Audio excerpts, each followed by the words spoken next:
Good morning, students.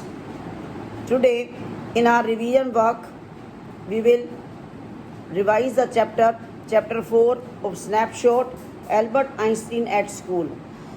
Albert is just a student like you, students, and he was a very careless type of student. He did not bother the things seriously. He did not like to read the syllabus which was required for exams. He was not ready to cram the things like a parrot. He wanted to learn and study only those subjects in which he was interested.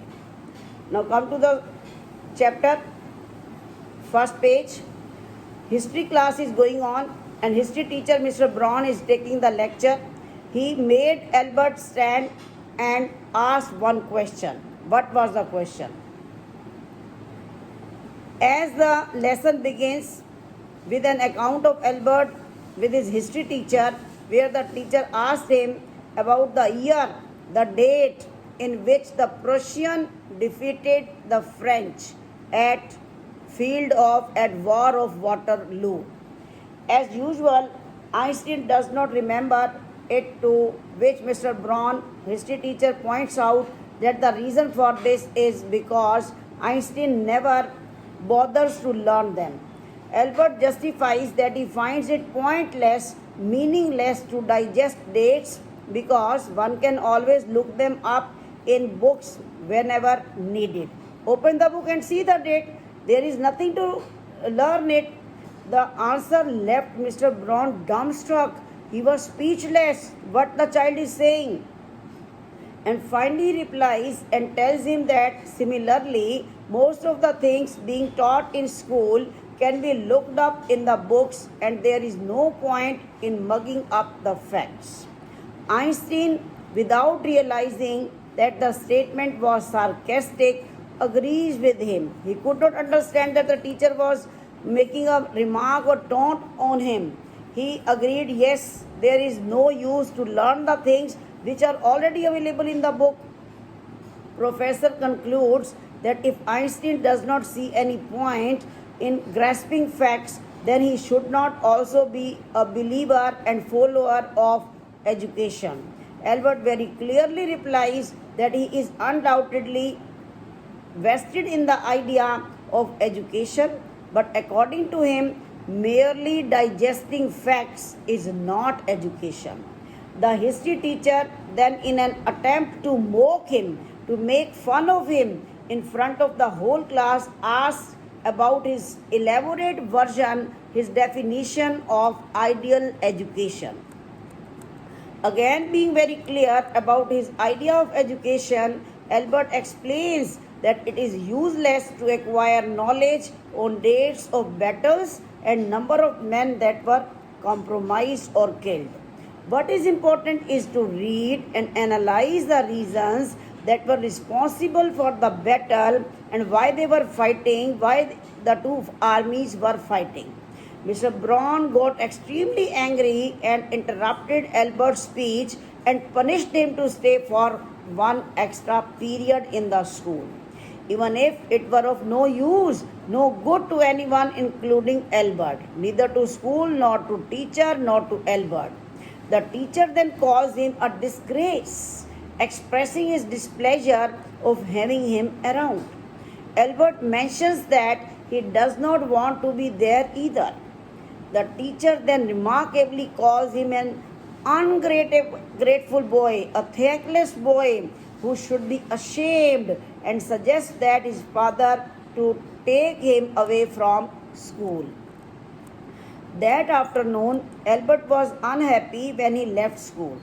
It was not that the day was bad, but in general, usually days were getting bad at school and he hated the thought of going to school every morning. His only wish was that his father would take him to Italy along with him, but it was not possible to ask him because he would anyway make him stay here until he completed his diploma, his schooling. School was surely an unpleasant place for Einstein, but his place of stay in Munich was nothing better. Neither school nor living place was good. Because of limited cash availability with his father was not much rich. Then he had to stay within the poorest neighborhood in Munich. He was living in a rented room in slum area of Munich. However, poverty, bad food, dirt, lack of comfort hardly bothered him. It was the frequent fights or a lot of noise at the place which he hated very much. Even the landlady's family was a violent one, where he used to hit her kids, beat her kids every now and then, while her husband beat her every Saturday after he came back home drunk. Now, here we are introduced to his friend Yuri, who is also not very fortunate. He reminds Albert that he should be glad about the fact that he has a room of his own to live, even though the neighborhood is not something he likes. Although the vicinity is not good, the campus is not good, locality is not that better, but at least he has his own room. In return, Albert reminds Yuri that even though Yuri lives among poor students, they all are civilized and non-violent. Yuri interrupts to correct him. He told that not all of them have manners, and only last week one was killed in a fight. The one who killed him did not face any circumstances except only a warning. He was not allowed to play or to do any duel or any fight again. The only regret that guy had was that he would not be able to show off a scar, a mark as a symbol of bravery on his face. Albert sighs at the state of students pursuing diplomas. Yuri then gives Albert some hope by saying that he will be a student too, to which Albert expresses his doubtfulness he will never be able to become a student. Albert expresses his concern to his cousin.